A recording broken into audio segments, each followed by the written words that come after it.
역사란 무엇일까요? 역사는 과연 무엇이고, 역사를 학습함으로써 우리가 얻을 수 있는 것은 무엇인지, 혹은 우리가 어떤 자세로 역사를 공부해야 되는지 고민 좀 해봐야겠습니다.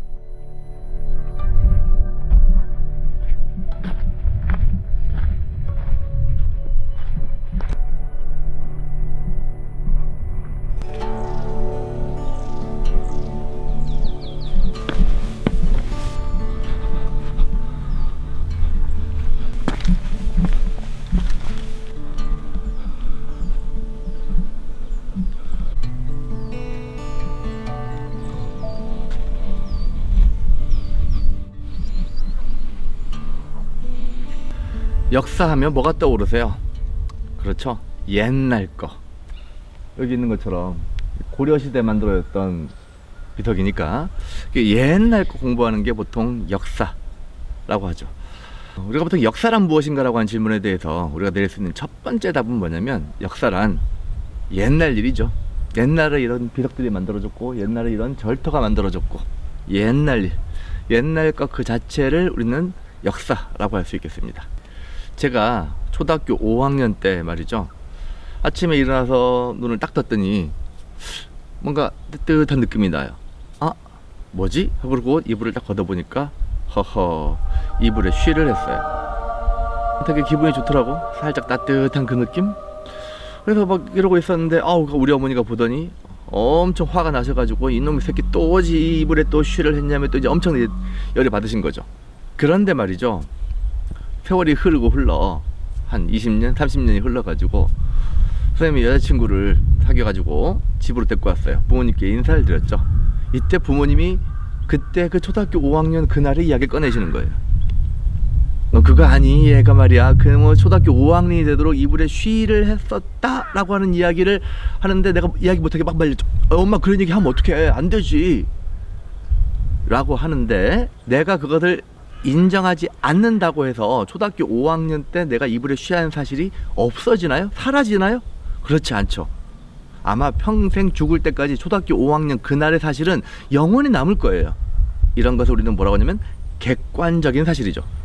내가 아무리 주관적인 의지를 가지고 그걸 다 지우고 싶어, 지우개를 엄청 지우고 막 딜리트 버튼 막 누르고 싶어 한다고 사라지는 게 아니죠. 내 의지와는 무관하게 객관적으로 존재하는 과거의 사실, 그것이 선생님의 역사의 일부이죠. 역사란 무엇이냐에 대한 두 번째 정의를 한번 내려볼까요? 다시 그 초등학교 5학년 시절의 그 쉬 사건으로 돌아가오면, 그날 그 쉬를 했던 그날 저녁에 선생님이 일기를 썼어요. 그림 일기.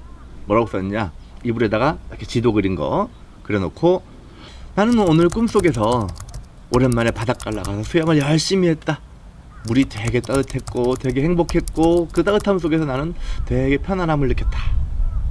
아이고 봤더니 근데 이게 쉬더라. 쉬라고 하는 것은 어떤 행복의 어떤 이미지? 라고 선생님이 그날 그림 일기에다가 적어놓은 거죠. 한편 그날 같은 날 우리 어머니도 일기를 썼어요. 뭐라고 일기 썼느냐, 아이고 우리 아들놈의 새끼가 초등학교 5학년인데 아직도 이불에 쉬를 하고 속이 터져. 이놈 새끼 커가지고 뭐가 될지 모르겠다. 초등학교 5학년이 되도록 아들이 쉬한 거에 대해서 우리 어머니는 아주 막 머리를 쥐어짰던 거죠. 자, 그런데 여기서 한 가지 주목할 만한 것은, 선생님이 초등학교 5학년 어느 날 쉬를 한 사실은 절대 없어지지 않는 객관적인 사실이라고 그랬죠. 근데 그것을 기록으로 남긴 사람이 두 사람이 있었습니다. 한 사람은 나, 또 한 사람은 우리 엄마.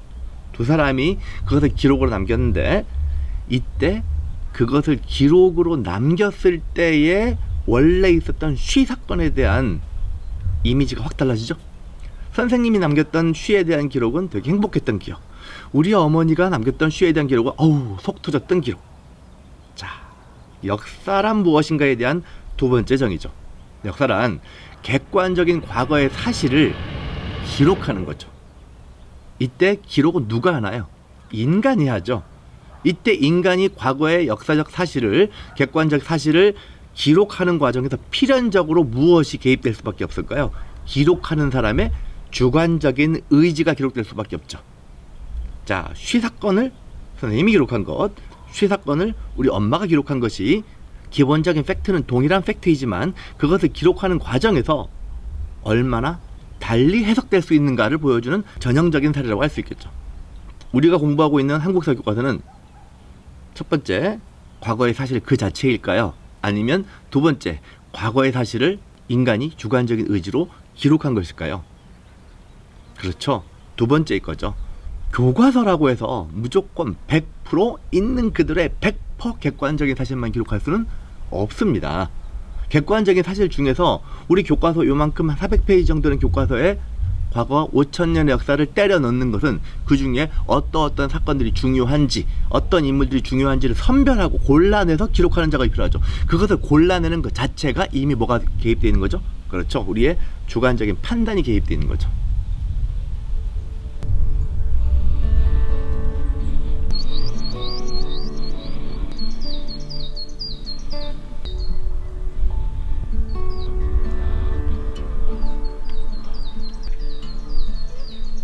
이쯤에서 역사 기록에 대한 다양한 견해를 가진 학자들을 소개해 볼 텐데요. 독일의 역사학자인 랑케라고 하는 학자가 있습니다. 자, 이 학자는 뭐라 그랬냐면 역사적 사실로 하여금 스스로 말하게 해라 라고 했습니다. 역사적 사실로 하여금 스스로 말하게 해라. 자, 뭘 강조하는 걸까요? 그렇죠. 역사가가 역사적 사실에 최대한 개입하면 안 된다라고 하는 걸 말하는 거죠. 있는 그대로의 객관적인 역사 소설이 최대한 필요하다라고 하는 것이 랑케의 주장이라면, 아이고 발 아파. 한편 E.H. 카라고 하는 역사학자가 있습니다. 이 카는 뭐라고 했냐면 역사란 과거와 현재의 끊임없는 대화이다 라고 얘기했습니다. 과거와 현재와의 끊임없는 대화이란 역사는 과거의 사실에만 머물러 있는 것이 아니라 현재에서 과거를 들여다보고 해석할 수 있는 여지를 남기는 거죠. 역사란 무엇인가에 대한 두 가지 정의 중에 1번, 즉 과거의 사실로서의 역사를 있는 그대로 최대한 역사 기록을 남겨야 한다고 보는 학자가 독일의 역사학자인 랑케가 있는 거죠. 이러한 역사 연구 경향을 우리는 실증주의라고 합니다. 한편 두 번째 카 같은 경우에는 결국 역사라고 하는 것, 과거의 역사라고 하는 것은 현재와의 대화를 통해서 현재적 해석이 가미될 수밖에 없다라고 인정하게 되는 거죠. 자, 그런데 우리 한번 생각해 볼까요? 과거의 역사를 기록하면서 있는 그대로의 객관적인 사실만 기록하는 것은 제일 바람직한 일이에요. 아까 초등학교 5학년 때 시사건, 이거를 있는 그대로의 사실로만 기록할 수 있는 게 과연 가능할까? 아까도 얘기했지만 그것을 기록하는 사람, 내가 기록하느냐, 우리 엄마가 기록하느냐에 따라서 그 시사건은 완전히 그 맥락이 달라져 버릴 수 있겠죠. 그래서 우리는 역사를 기록할 때 두 가지 점에 유의해야 되는 거죠. 첫 번째, 역사가들은 역사를 기록하는 과정에서 자신의 주관적인 해석은 최대한 배제하고 있는 그대로의 객관적인 사실만을 기록하려고 노력을 해야 될 겁니다. 하지만 주관적인 해석의 여지가 어쩔 수 없이 가미되는 것이 있는 그대로의 현실이라면 그 주관적인 해석을 정말 말 그대로 주관적으로만 해석하는 것이 아니고 최대한 합리적으로 해석하려고 노력을 해야겠죠. 반대로 역사를 공부하는 우리들은 어떻게 공부해야 될까요? 과거의 역사적인 텍스트들, 그리고 과거의 어떤 역사적인 유물들, 이런 것들을 보고 해석함에 있어서 있는 그대로 모든 걸 다 받아들이면 곤란하겠다는 거죠. 이를테면 우리는 김부식의 삼국사기를 통해서 삼국의 역사를 공부하게 되는데, 신라의 경주 김씨 출신의 귀족 집안이었던 김부식이 신라의 역사와 고구려와 백제 역사를 골고루 있는 그대로 객관적으로 서술을 했을 것이다 라고 볼 수가 아마 없겠죠. 아마도 신라 위주로 고구려와 백제 역사를 평가했을 가능성이 매우 높습니다. 그러면 삼국사기를 어떻게 비판적으로 읽어야 되는지 우리가 살짝 힌트가 나오는 거죠. 자, 그렇다면 우리가 역사를 공부할 때 반드시 해야 되는 것, 그 다음에 놓치지 말아야 되는 것 중에 하나는 무엇이냐? 과거의 역사적인 사료 혹은 유물 등을 해석함에 있어서 그것에 내포되어 있는 어떤 주관적인 해석의 내용들이 무엇이었나? 라고 하는 것을 확인하고 있는 그대로의 객관적인 사실에 조금 더 접근하려고 노력하는 것, 그것이 올바른 역사학습의 방법이라고 할 수 있겠습니다.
역사란 과거에 있는 그대로의 사실, 혹은 과거의 사실을 주관적인 의지를 가지고 기록하는 것, 그렇게 우리는 정의를 내려봤는데요.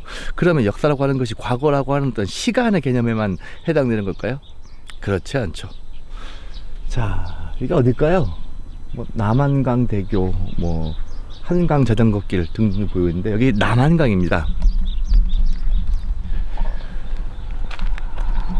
자, 이쪽에서 저 남쪽에서부터 남한강이 쫙 와가지고 저기로 해가지고 여주, 이천 거쳐서 서울로 올라오게 되어 있습니다.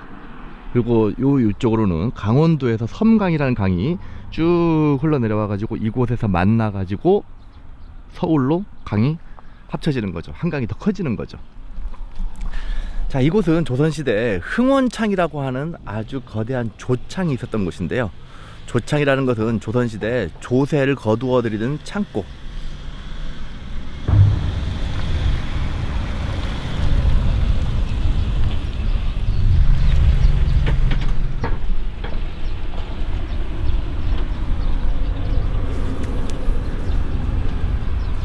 조창이라는 것은 조선시대 조세를 거두어 들이는 창고가 이곳에 있어서 남한강 일대에서 올라오는 세금들과 강원도에서 거두어 들이는 세금들이 이곳에 일단 모였다가 다시 또 서울로 남한강 수로를 이용해 가지고 옮겨가는 것이죠. 이렇게 두 개의 강이 만나고 충청도의 물류와 강원도의 물류가 만나기 때문에 이곳에 섰던 조창은 큰 장을 동반하게 되겠죠. 사람들이 엄청 많이 모여들었을 것이고 엄청 북적북적했던 그런 곳이었을 거예요. 그렇게 사람이 많이 모여들면 장도 필요하지만 뭐도 필요할까요? 종교시설도 필요하죠. 그렇게 해서 만들어진 대표적인 종교시설이 방금 전에 우리 갔다 왔던 법천사 같은 절이 바로 이곳 남한강 유역에 있는 절인 거죠. 그러면 법천사라고 하는 절도 그냥 법천사가 아니라 이렇게 큰 남한강 유역에 있는 절로서 어떤 중요한 역할을 했겠구나. 자, 그래서 역사라고 하는 것은 과거에 시간만을 쫓는 그런 학문이 아니고요, 시간과 공간의 의미들을 동시에 쫓는 학문이라고 할 수 있겠죠. 근데 저기 남한강 밑에 되게 경치가 정말 죽여주네요. 사실 여기 해질 때 오면 진짜 아름다운 곳이기도 한데요. 잠깐만, 잘 안 보이는데 저기 무슨 섬 같은데 사람이 가 있네요. 나도 한번 가볼까?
앞으로 여러분들 공부하면서 삼국시대 고구려, 백제, 신라가 이곳 남한강을 차지하기 위해서 얼마나 격전을 벌였는지 공부하시게 될 거고요. 고려와 조선시대를 거치면서 우리나라의 가장 핵심 물류유통 체계가 바로 이 남한강을 통해서 이루어졌음을 공부하시게 될 거예요. 한강, 특히 남한강이 가지고 있는 공간적 의미를 들여다보는 것은 우리가 역사를 공부하는 또 다른 한 축, 공간의 축이죠. 그래서 우리 역사는 시간의 흐름과 그 다음에 공간의 의미라고 하는 것이 어떻게 변화되고 발전되어 왔는지, 이른바 시공간적 변화와 발전이 어떻게 오늘날까지 이루어져 오고 있는지 살펴보는 학문이 바로 역사학이라고 하겠죠.